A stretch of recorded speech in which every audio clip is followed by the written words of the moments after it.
Ben sana inanıp sana bağlandım. Geçen günlerimi sana adadım. Dost deyip yüzüme güldüğün her an. Sendi mi yalanmış şimdi anladım. Sendi mi yalanmış şimdi anladım. Ekskluzif olarak Music Song təqdim edir.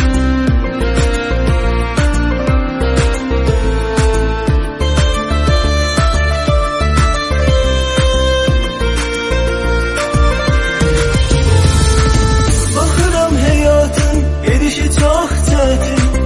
Düşünüp bir anlık dalıram hayala.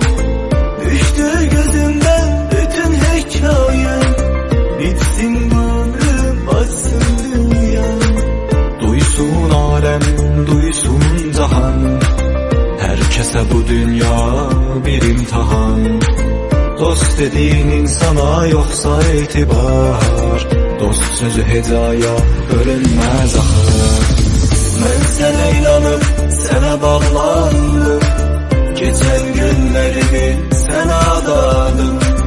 Dost deyip yüzüme güldüğün her an. Sendi mi yalanmış şimdi anladım. Ben sana inanıp sana bağlandım. Geçen günlerimi sana adadım. Dost deyip yüzüme güldüğün her an. Sendi mi yalanmış şimdi anladım. Sendi mi yalanmış şimdi anladım.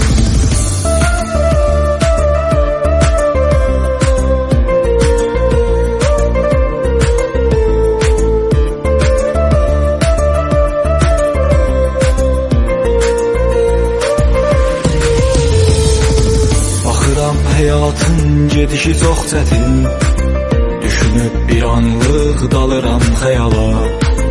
Düşdü gözümdən bütün hekayəm. Bitsin bu ömrüm, batsın dünyam. Duysun alem, bütün cahan. Herkese bu dünya bir imtihan. Dost dediğin insana yoksa etibarım. Dost sözü hecaya bölünmez. Ben sana inanıp sana bağlandım. Geçen günlerimi sana adadım. Dost deyip yüzüme